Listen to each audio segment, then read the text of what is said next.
Welcome to Never Too Serious with Scott and Dave. I'm Scott. And I'm Dave. Welcome back to the show, Dave. I know, it's been a while. It has been a while. We've been taking a little bit of time away from the show and a little vacationing. I took the family to Central Oregon, and the kiddo watched a rodeo with the grandparents. And Nice. Yeah, Yeah. it was That's some good times. it was a good time. That's something the kid will remember. Oh yeah. Definitely big for the kid. I'm not a big fan about of you. Well, I'm not a big fan of like rodeos. I mean, I understand it. I just, I don't like to see a animal get, You know what? ridden and harmed and. I was just like, I'll stop there. I don't mind watching it. But those bulls, don't they tie up their? Yeah, they have some stuff hung around there. Yeah. It was crazy because I used to love it as a kid, and went with a buddy of mine, and as an adult, and we had great seats, and we're sitting there, we're watching rodeo, and I don't know, something happened where I found a heart. I always loved animals my whole life, but rodeos was just kind of a thing that we went and we enjoyed, and I get it, it's entertaining, and there's definitely some competition there, and but I went, oh my gosh, and I'm looking at their straps, I'm like, this is terrible. Yeah. But it really was. I don't know what changed. Yeah. And it was great. Well, for me, in my having my epiphany then, because of those seats, it was so good. One of the riders, it was actually riding a horse, and got slammed right up against the rail, right up against us. I'm like, yeah, give it to him. I'm over there rooting for him, Yeah. But I totally get it. I'm not against it. I just something switched. I'll go to a rodeo, but I don't. It was after I had kids. That was for me. Because even, I'm kind of a wuss, I guess, but even sad commercials would make me tear up. Oh yeah. I stopped watching MMA and boxing because I had just a different outlook on life and like health. Seeing a guy get knocked out hit me a different way, and then same thing with animals. Yeah, it's a weird thing. I don't know. It's like something switched in my brain when I had a kid. I don't judge anybody that's involved in it. Me either. It's just something about me. I pushed up. Yeah, I couldn't pull my boots up by the straps or whatever they say. I couldn't do it one day. Yeah, but yeah, I totally. Yeah, I don't. No, that's cool. That's good. So today's topic, and this sort of came up for me because there was a time in my life where I didn't have much direction. There's some rough places in my life, and last week, and terrible. It was rough times. Was longer than that, but I kind of felt like I needed to do something in my life, spark some sort of change, and I got into a sort of a self-help, self-improvement phase of my life, and this was, I want to say, like 14 years ago, something like that. And it just recently, I work in education. I work with a lot of different kids. I coach kids. I work in an environment where I see a lot of different people not really engaged in self-improvement. They just kind of cruise on through life. So this topic of self-help and self-improvement kind of catches my interest. Right. And we were talking before the podcast about you not really being impressed much with the self-help, self-improvement. Right. And what did you say? Why aren't you? Because I feel like trust me, I'm not a perfect person. I know I could improve in some things in life, but I think in family, in my professional life, and in my religious life, I could probably use some help there, but I'm pretty motivated. I don't think I need any encouragement. In fact, if I could have the encouragement to just relax a little bit more often, but I get it. But I just think it's they say a lot of positive things, a lot of things that are absolute facts, and they paint it in a picture that can soothe you, make you feel good, can, in a sense, break down your walls so you could listen a little bit. So it's all good. But I just feel like this is something that these people could have done before they walked in there. My opinion. But I'm not in everybody's shoes. And trust me, I don't walk an easy path. I struggle to go from A to B, but I still go. But I don't know. I listen to somebody else, and it is self-help, but it's somebody. It's I listened to Dave Ramsey, but that was about a specific topic, finances, and I listened to him, and he had a specific plan that I could already put in play, and he taught that to me. And I don't see a lot of these really teaching me, giving you something to walk away with that you could really go home, plug and play. The step-by-step type of stuff. Okay. Yeah. So, and this is kind of the area where I go, well, Dave, you are typically, what I would say is you are a go-getter. You're someone who is goal-oriented. You pursue stuff and you complete stuff. This is your character. You are not one of these people that are searching for some sort of direction. Right. You have kind of a direction. Now, I'm sure that there were stages of your life where, maybe when you were in your teens or early 20s, where you're kind of looking for something. I could have used some guidance as a child, that's for damn sure. Yeah. But you had a rough childhood, so but I totally see, and I totally get it. I think I told you earlier, is that and I'm not trying to be mean at all, but I feel for the people that needed that, because it's nice, but that's 4 hours. It's these are long, going out and it takes time to go to some of these things to get there, and then it's 2.5 hours long, and then to get it's a day worth of it's a your big time, commitment. and so I just hope people. It bums me out that I feel like I'm a dumbass, and if this dumbass could figure out something, that it just bums me out that people need it. I guess I've got a few notes here, and I think that you fit into not solved, but you are capable of successfully completing these different things, and a lot of people in this world just are not like that. I had a conversation recently. I want to just say a few days ago, conversation with a friend, mutual friend, and we were kind of talking about his oldest son. Okay. Yep. And he was just like, I'm proud of him because he is a go-getter. Like he just recently turned 21. And so he's really going after these different things at work. He's becoming a supervisor. He's working more hours than a normal person does. And he's looking ahead, trying to find the next level to whatever he's doing. And he's moved around from some different jobs, but he's pursued a higher level every time he looks around. And so this friend of ours, he's like, I'm just not that way. I'd like to be that way, but I am not that way. He's like, I just put my head down and I go to work and I do the job that's in front of me, and then I come home and do whatever I want to do at home for the most part. Yeah. And he says, I'm not motivated to do anything more. And I'm like, well, so you don't have any goals? What if you wanted to buy a new house or a bigger house or a new car or go on vacation or whatever? He just says, well, we kind of planned for that, but I don't pursue any big career moves or any of these other things to get to that. And I think that's the way some people are. Yeah. And the thing is, he's comfortable. He's not uncomfortable. Well, he and his family make decent money. They live a comfortable life for what they do. And there's not a whole bunch of stress as far as like financial stress. Right. And he's a homeowner. He's got his truck. He's comfortable. Well, and to be fair, you say everybody's a little bit different, and this person is very reliable. Yes. He's the guy that's always at work. He's always there. Well, he's a guy that's, he may not be striving to go the next level, but, you want one of these people in that position. That's exactly right. So, he is very reliable.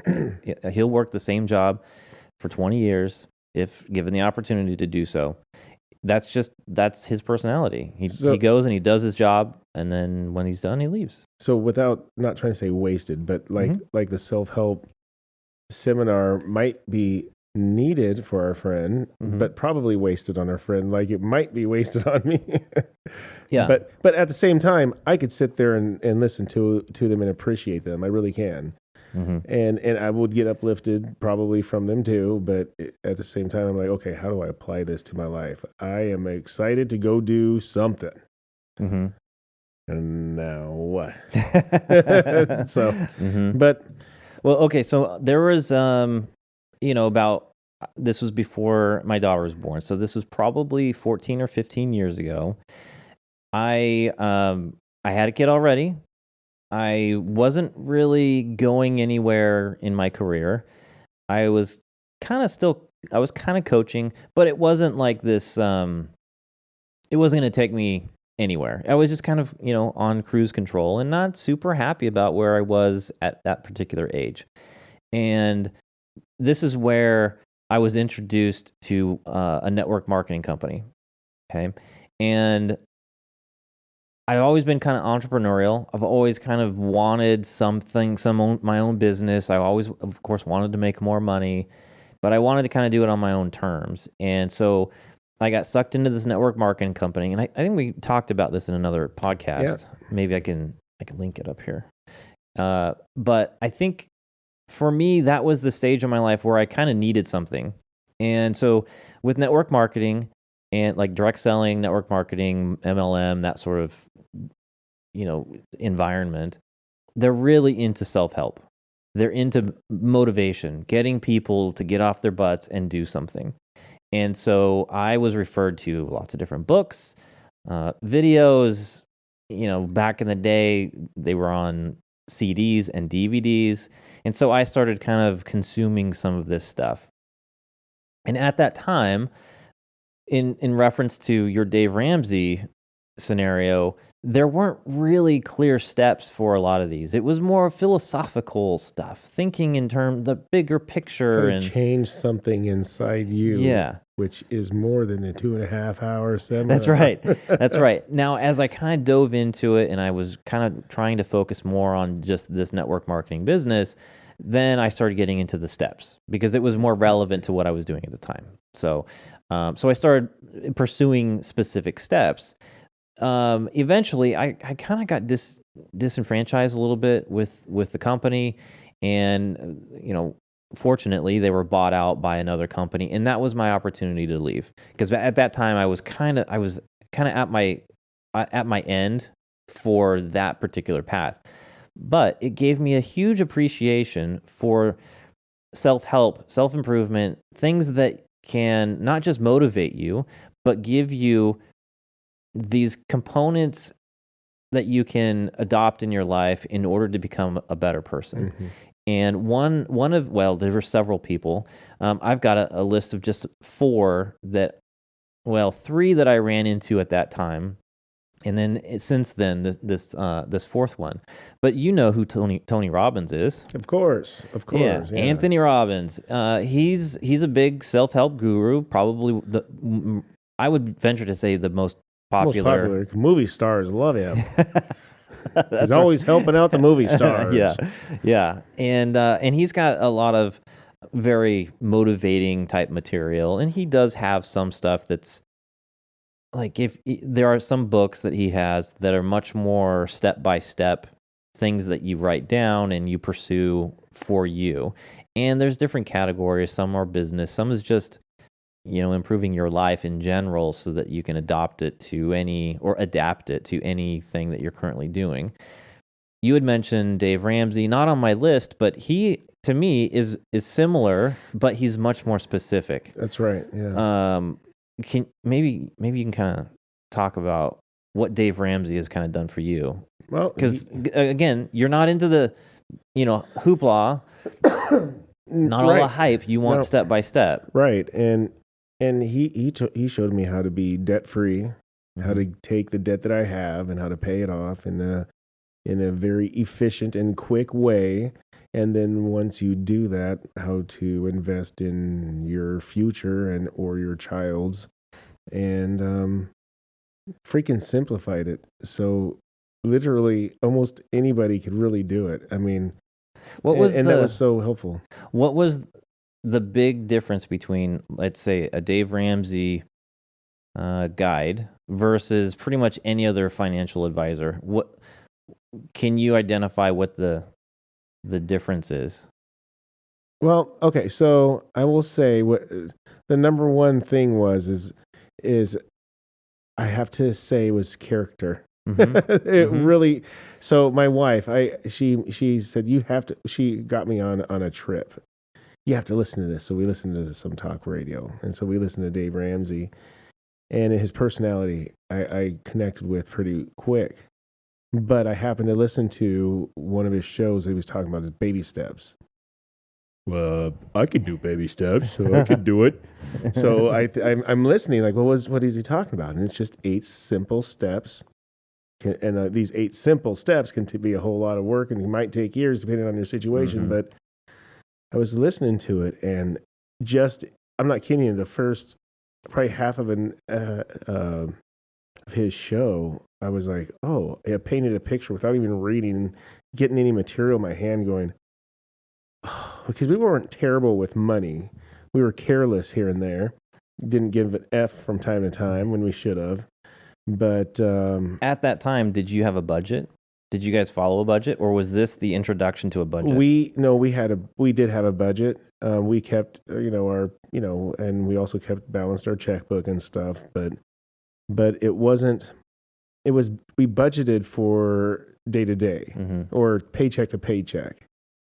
We didn't think about, wait a minute, we could be debt free and then think about what our money can do for us. I mean, when we take out loans, we borrow from ourselves and we get pissed because now the money that we had put away for emergencies is gone and we pay it back quickly. But, we were blessed. That's his idea. I mean, when you have an emergency, you use it, pay it back, and then get to your business. But it was structure. A lot of self-help, even though it might say there's structure, it's a lot of do this and do that and do this, but not really the steps though. Right. Yeah. Well, one of the things about Dave Ramsey that really, I would say, caught my eye and would make this it would take it to a different audience. And that is, his program is not mathematically sound, it's emotionally sound. Oh, absolutely. Because his steps to get out of debt is really tied to you as a human, your emotional attachment to things and your motivation to do things. Because the snowball thing. Right, like credit cards. You got to be, or like you have to have a BMW instead of a few-year older Honda Accord. It's when you're working through this stuff, you don't have time for that. Get something that serves the purpose, and that's it. So yeah. What's his quote? Live like no one else, so one day you can live truly like no one else. Yeah. Make those sacrifices to get out of the hole, and then you can really grow and live like no one else can live. So there is still a motivational thing, but it's tied into his steps. It's not mathematical, but it is. It is. Which makes it a lot easier for humans to follow, because sometimes the mathematical stuff doesn't hit you where you need to be hit emotionally. Right. Because who cares if you add it all up if you're just going to just, not follow your plan because you have a connection or an addiction. Well, and Gazelle Intense. Yep. Yeah. Yep. And boy, that does work. I sold a sports car. I sold a couple things. But yeah, I ended up selling some gold at the time, and yeah, it was kind of tough to do that. But so in terms of like Tony Robbins, I think that he has some step-by-step type stuff, but a lot of it's just a matter of getting you revved up and trying to get some sort of action out of you. And I think that's probably one of the biggest things that would separate a lot of people from, say, you, and that is you are action-oriented. You take steps. You do things to accomplish things. And a lot of people, they don't take any actions. And in fact, there's a lot of things that they don't do. And they just kind of flounder around. Well, that's what gets me. And I said it makes me sad that people might need that, because to me, you're just lacking a dream, right? I mean, because the only thing that gets me going is because, I've had dreams. And then when I had my kid, oh my gosh, now there's even more dreams, or I have more aspirations, I mean, why I want to do stuff in a more timely manner and but somebody out there has to have they've got to be 16 to 25 and at least come up with a dream of what they want to be. And I don't care about your job. I'm talking about who you want to be. Screw your job or career. That's just supposed to aid you in your life and your lifestyle or what you want. And I don't know. So I've got some quotes from Tony Robbins. You want to hear some? Sure. And this kind of, this is exactly what we're talking about. It's not necessarily the steps. It's, it hits you in a different spot. And you're talking about kind of having some emotion in it. One of the quotes, he says, lack of emotion causes lack of progress and lack of motivation. So you got to be emotional about stuff. You got to get that side of your body. Like our buddy. Yeah. I mean, emotionally, he's not really vested in much of anything other than just getting the job done. Maybe after 12 beers, he might. Yeah, that's right. That's when he starts dreaming. That's right. Write it down. Another quote: "Creative vision, and never let the environment, other people's belief, or the limits of what has been done in the past shape your decisions." See, that is great. And that should be that should be taught in grade school. Because I didn't have the best childhood, but my parents or my dad, I'll be nice and say some stuff about my dad's that's nice, is he was a dreamer. Boy was he. But he's the one that really wanted to build a house and build this and came up with all the plans and always did all this stuff. And I just wonder, because as a kid, as a young person, I knew there's some things I wanted to do in life. I mean, hell, your brother and I talked about a few of them, just as kids, and we were living them. But I'm like, what parents let their kids down that they don't have an aspiration or a goal? Because I'm just saying, like, what if somebody for whatever it is there's this 5-story house on the hill that as a kid they just want to have that, or somebody wants to be traveling the world constantly. Well, then find what works for you to get there, but you have to have that spark. I know. And I see that he's trying to start that spark for the people that don't have it. I'm just saying I'm saddened that there's people that don't. Yeah. Well, he talks about goal setting. He says setting goals is the first step in turning the invisible into the visible. Again, great advice. These are just quotes. It's not laying out step by step, but makes sense. He's right. He has some stuff, some books and other things that you can purchase, and that will give you a little bit more of a game plan. And of course, going to those conferences or seminars or whatever they call them would give you some other things. But some people are driven by quotes. I am not one of those guys. Like, you will never see these quotes on my wall anywhere. Oh, no. I am not the kind of person who looks at some, the scenic picture with some inspirational quote on it, because I often look at that and I go, well, that's BS. That's up there because this person needs that constantly to get there, and I'm not that person. Like, for me, I don't need to see that quote on the wall to know that I am taking steps to do these things. I've gotten beyond the idea that I need these constant reminders, because I am constantly reminded every single day that I'm doing things that get me closer to these things that I've established. Goal setting is a massive thing. I don't see a whole lot of people doing it. I agree. Yep. Another person is Gary Vaynerchuk. Gary V is what people call him. I don't know this Gary V very well. Gary V is an interesting guy. He's very well known, especially social media, YouTube, Instagram, these social media platforms. He's very famous. He's a motivational speaker. As motivational speakers go. but he's very business oriented.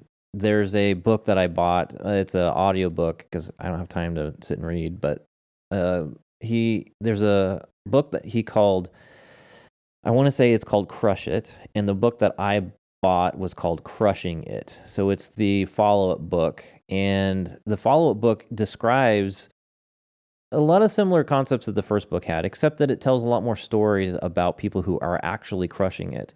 And so to me, that's fantastic because now you're hearing people putting something in play. Yeah, this is what they did. Result. Exactly. This is what they did in their particular industry or their situation and how they did it. And this is where they ended up. It shows that they were crushing it. Right. And to me, that helps me a little bit more because they're, some of those folks, I can identify with those people because I can have a similar experience potentially that they had, or I'm in a similar industry or whatever it is.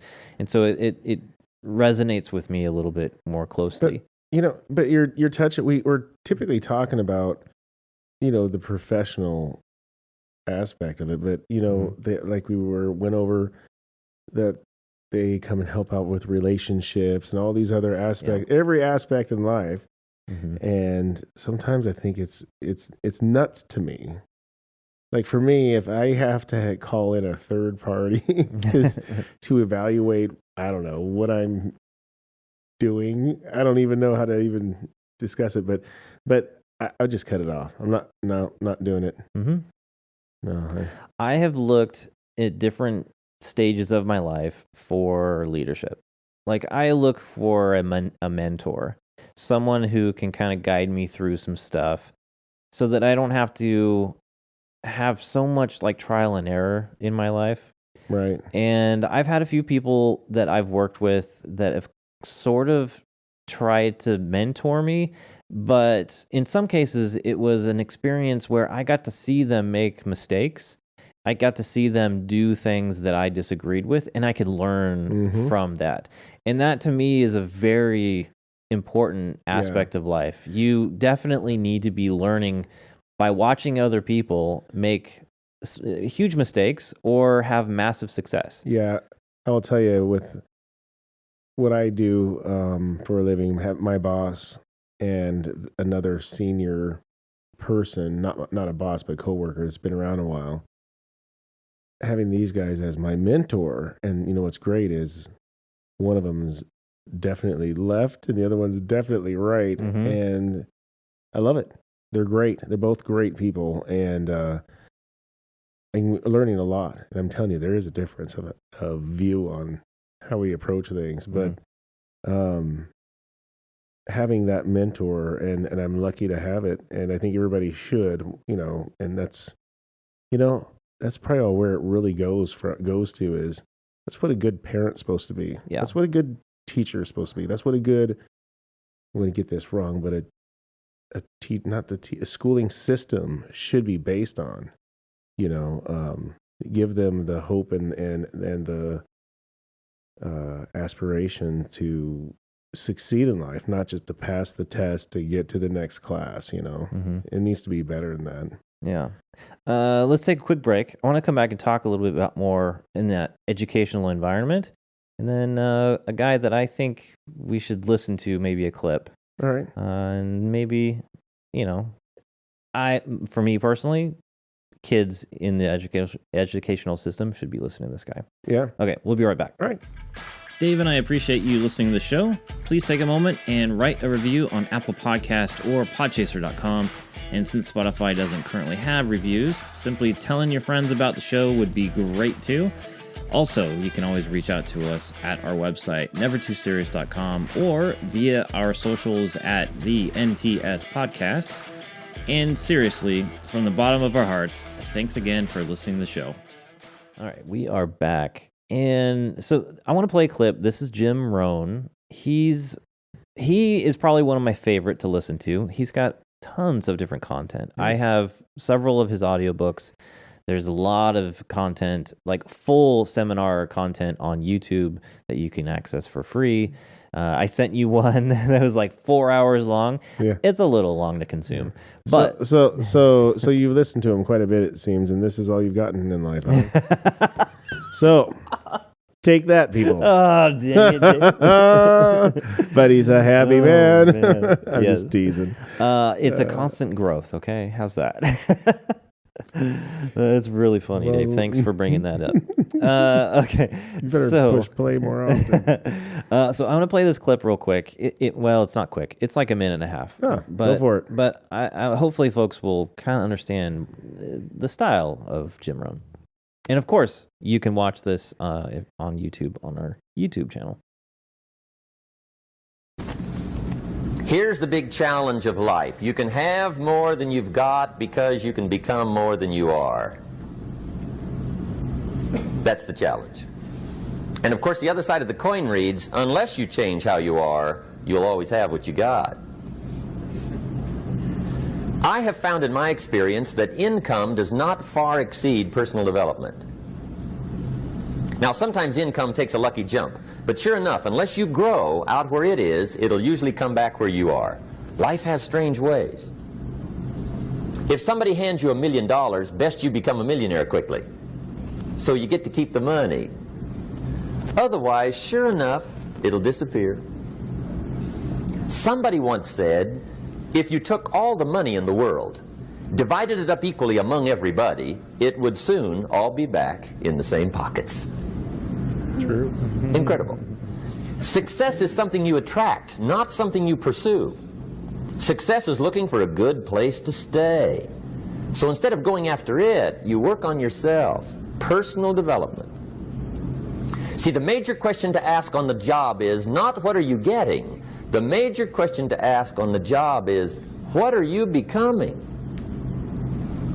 See, the big question is not what am I getting paid here? The big question is, what am I becoming here? Because true happiness is not contained in what you get. Happiness is contained in what you become. Okay, good point. Very good points. Kids should learn that stuff. I think our educational system is lacking this. Now, you were mentioning, this is still not the step-by-step stuff. And I agree with you. This is the introduction to a 2-hour-long seminar that was recorded, and I'm guessing, based on how they look, back in the 80s.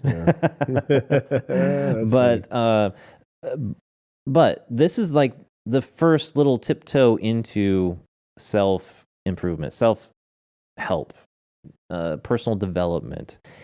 The idea that life is about you becoming a better person, I think it's a unique concept that a lot of people don't even think about. So it's like how to turn you into a narcissist 101. Yeah. They break out into like, it's all about me, baby. Well, so when I was doing this network marketing business, one of the quotes that I heard, and it stuck with me for all these years, and the guy said, on a scale of 1 to 10, I'm about a 7 or so. He says, every day I make a plan and I try and get to a number 8. I want to become more. I want to get to the number 8. And he says, when I achieve certain successes, when I've achieved these goals, and I feel like I've reached that 8, I go back and I kind of reassess things, and now I recalibrate and I'm a 7 again. And I want to get just to that 8 again.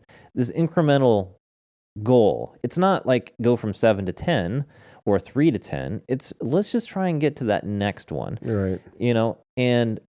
And I don't think that happens in our educational system. I don't see kids having that idea in mind of becoming a better person. Thinking in terms of being a better person makes them more valuable. Right. I don't even think they're giving them a good education, let alone working on their souls. You know what I mean? Now, granted, I don't think that parents are necessarily equipped to teach these concepts, but they should be. I think this is the parent's role. I think the parent should be having this environment when the kid is growing up. Might face school a little bit different. Absolutely. Face their academics a little bit different.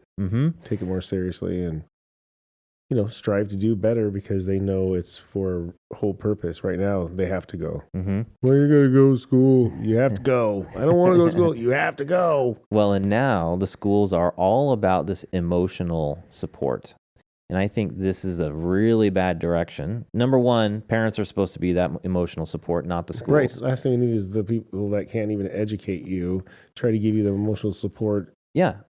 Who also, by the way, probably don't have the same values that you have. Definitely don't. Yeah. And by the way, are not the parents and don't care about your kids nearly as much as the parents should and probably do.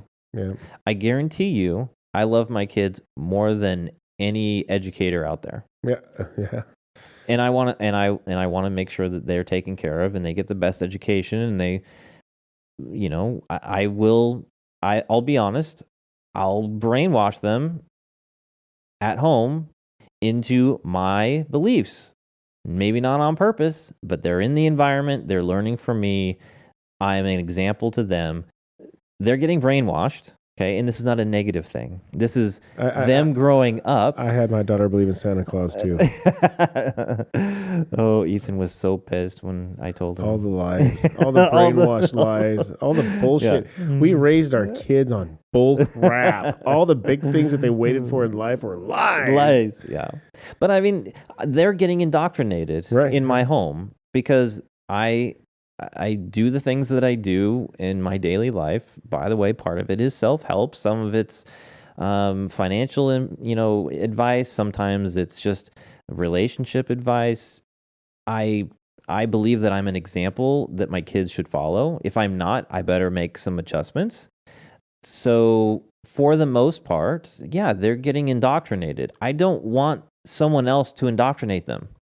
I don't want them going to an educational system where the teacher has this idea that they need to be the social support. But do you think the majority of parents out there are like that?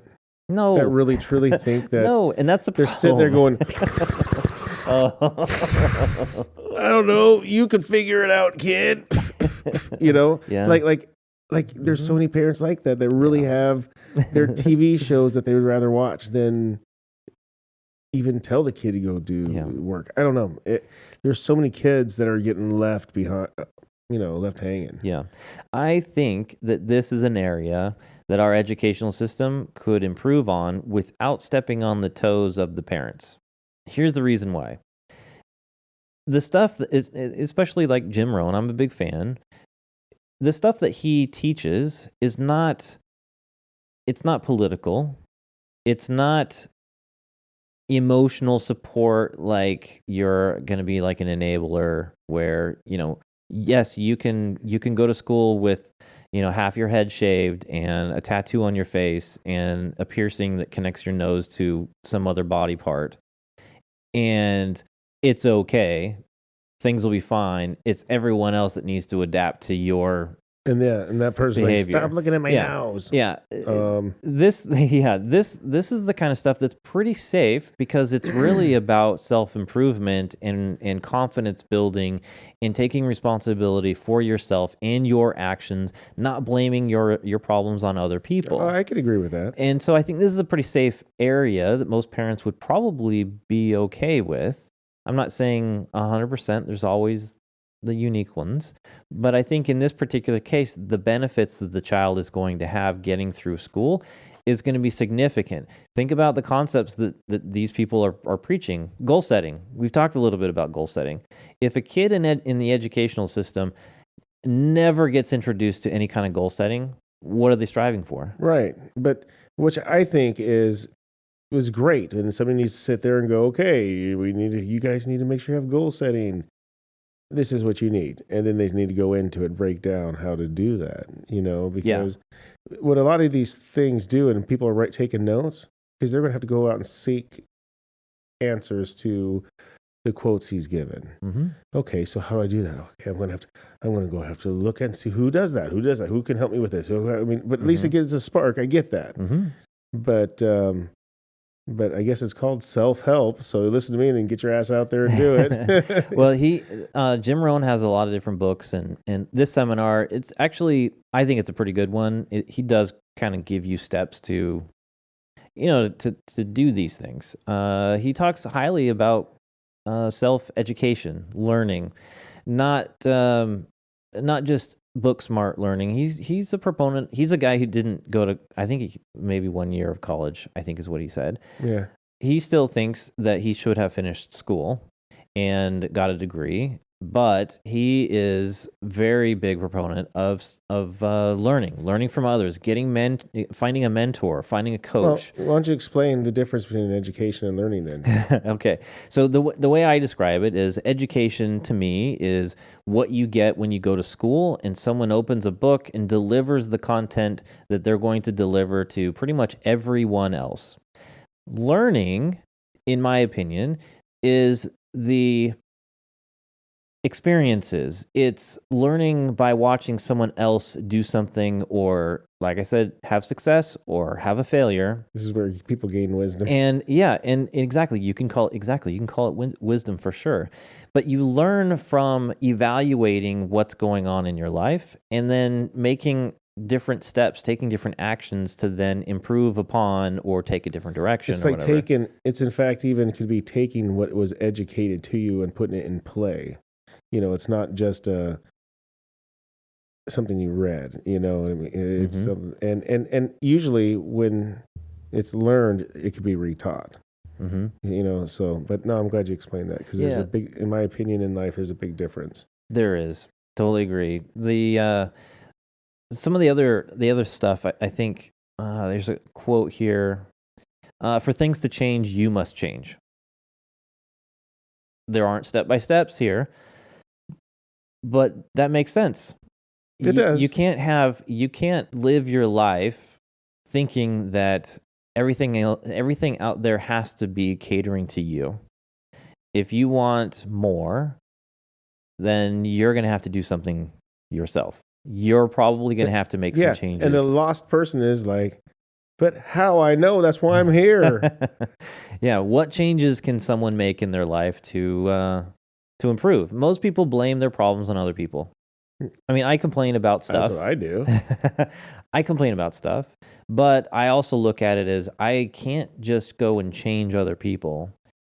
How I respond to in fact, here's a quote. Let's see here. It's not what happens to you that matters. It's what you do about what happens to you that matters. Yeah. Living a life that you're blaming your problems on other people. Other people, you can't control them.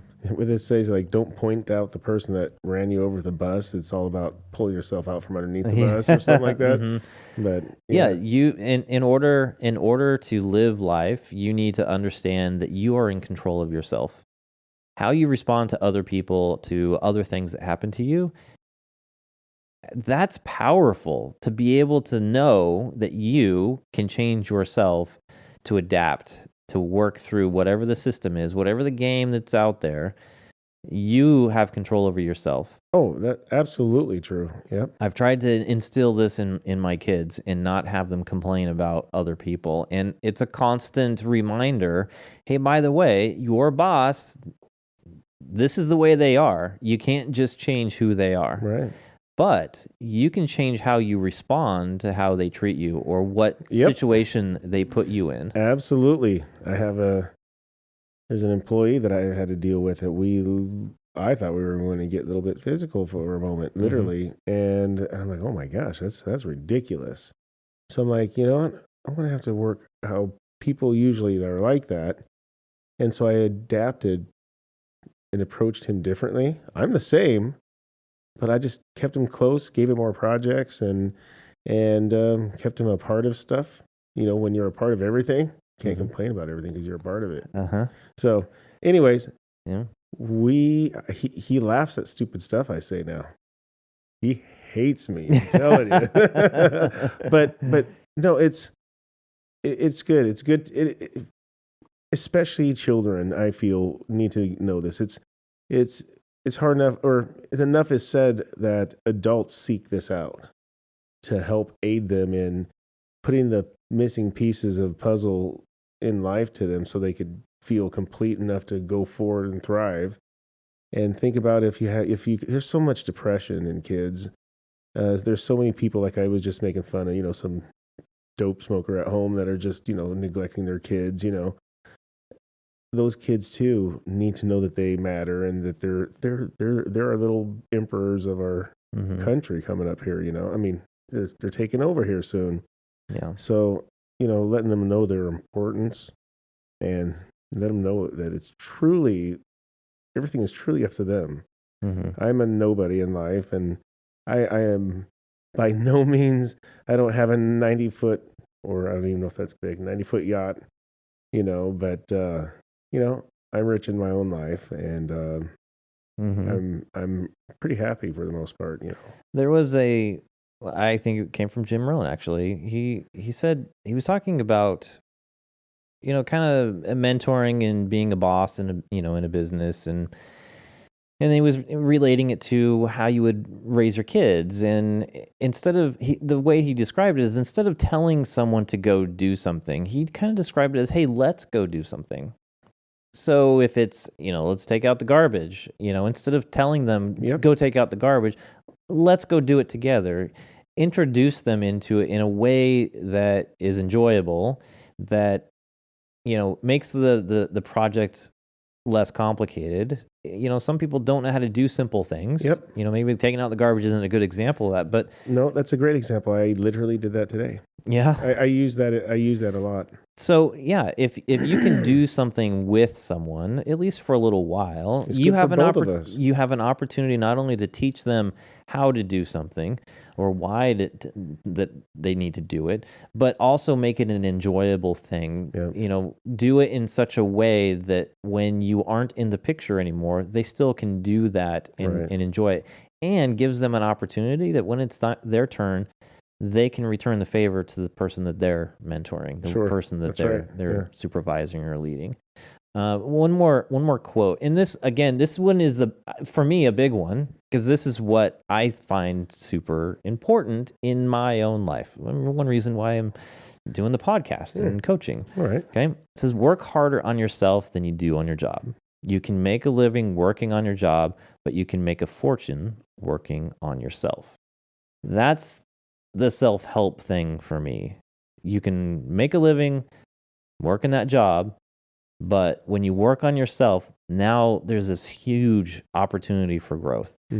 I love doing the podcast, as I've said many times. I love coaching, and there's opportunity within these sort of passions to become more. And I may not make a fortune, but the self-improvement, the growth that I get personally out of doing the podcast and helping kids, throw the javelin, it's a big deal. It gives me this other thing that we've talked about before. It gives me purpose. Yep. And makes me smile. Yep. And there's people that appreciate you, too. There's other people that leave you with something that they took from you. That you gave to them, knowledge or your wisdom. Yeah. So it's not just you, Yeah, I had this conversation with my wife about, my legacy. Oh, you're going to have one of those? I'm not going to have one of those. Well, you and I have talked about this. We have this idea that life is short and we want to do things while we're here. But when we're gone, we want people to remember us. We want to have made an impact while we're here for this short amount of time. Because we're not complete bastards. We're pretty good people. And we try to do good things for people.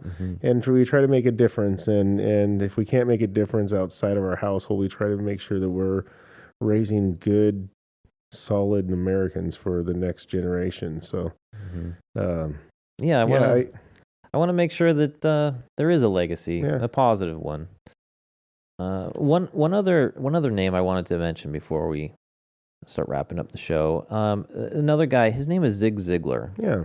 Zig Ziglar is another one of these motivational personal development sort of guys. He talks about business. He talks about, self-improvement, of course, but the way he speaks is very I want to say he spent a fair amount of time in like Tennessee, Mhm. Mississippi. He's got this accent that's really, really thick, and he tells stories and jokes along his speaking, like his seminars. Yeah. It's really funny. I think it's really funny and engaging. So if there are folks that are looking for something that kind of keeps their attention, keeps them motivated, Zig Ziglar is one of those guys, and he's got tons of books. And I haven't heard him either, but I've heard a lot of good things about him. So, and he's a guy that I think was Jim Rohn's, like, I wouldn't say hero, but a guy that he respected, worked with, inspired by.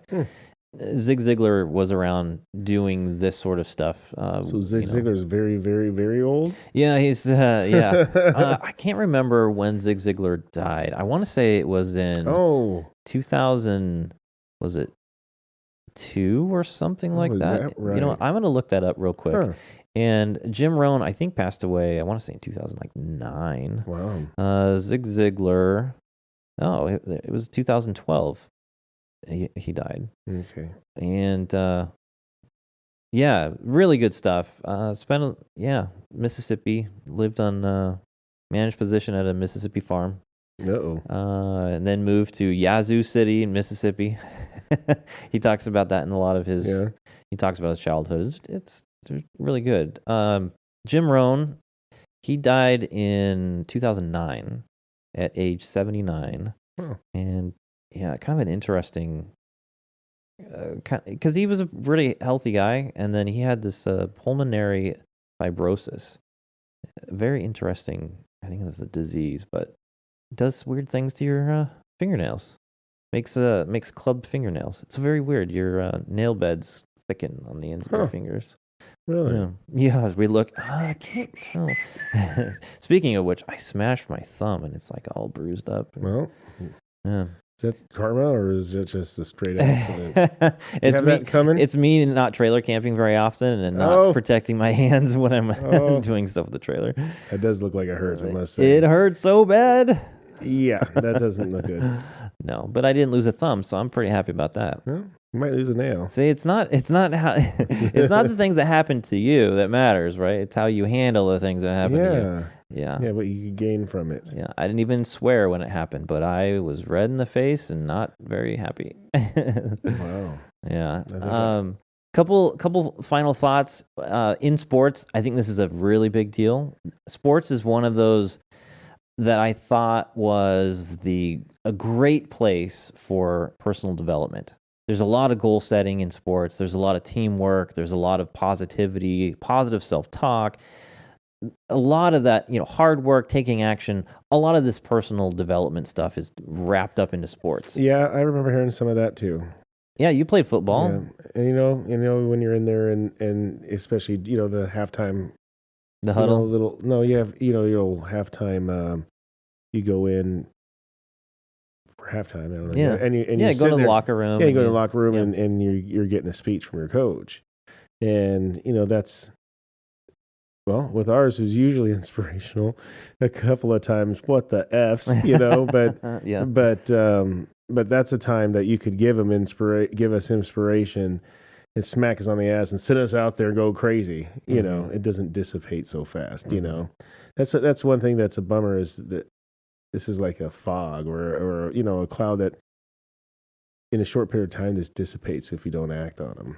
Yeah, you have to apply this often, these seminars to keep you up to do it, because if you don't act on them, you're just going to be in your rut. And I think that's why a mentor is really important in sports. Having a coach, these are people that are going to stay with you and keep you moving towards, sometimes pulling your focus back to the game plan. It's not if, but you will trip. In I don't care if it's your relationship that you're working on, or your religion, or if it's your professional life, every aspect of your life, you're going to trip. Yeah. Even if you are completely successful, and success is measured so many different ways.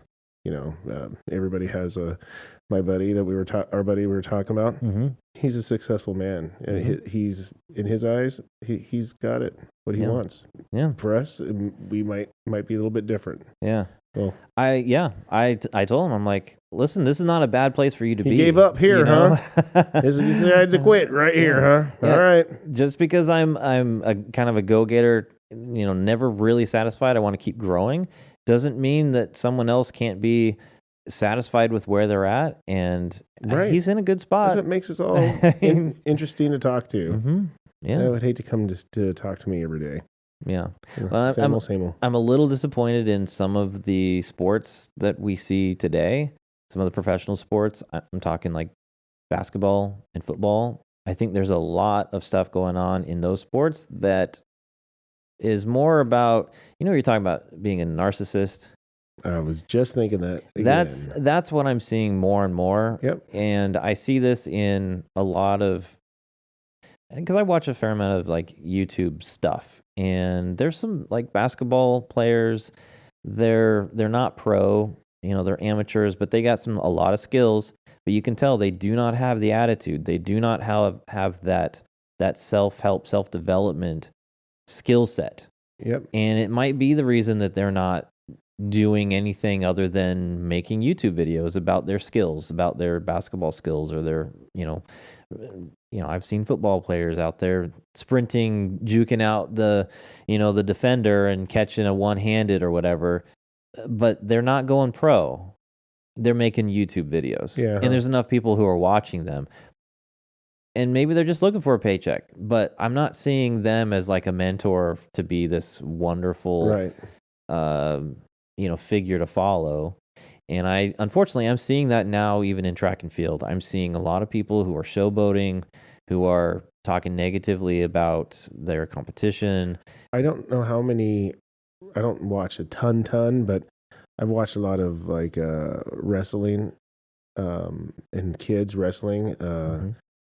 And the kids' sportsmanship is insane. Get up and like in your face after they win. And yeah, that was me. That's me. As they're walking around, I'm like, I mean, I get it. It's the parents should be there. I get it. But when you're going to be a coach, when do you say, nope, you just lost? I mean, I wouldn't let the kid win. You just lost. You're terrible. That's not how you win. That's right. But yeah, isn't that what we saw? We saw that in Karate Kid. Yeah. Yeah. You learned a lot from the Karate Kid. That's right. What do you say we wrap it up? Yeah? All right. Okay. Thanks for listening and watching. We are actually looking forward to producing a few more shows here in the very near future. Got some good ones coming up. So stay tuned. Sorry for the break. I apologize for that. But we are back, refreshed, ready to go. We just had our self-help. Yeah, that's right. Little seminar going on. I'm motivated. I'm motivated, ready to do it. Let's go. Yeah. So you can find more information on our website. Never2serious.com. And find us on social media. We're on Gettr, Parler, and Twitter at the NTS Podcast. And until we see you next time, take care. And be safe.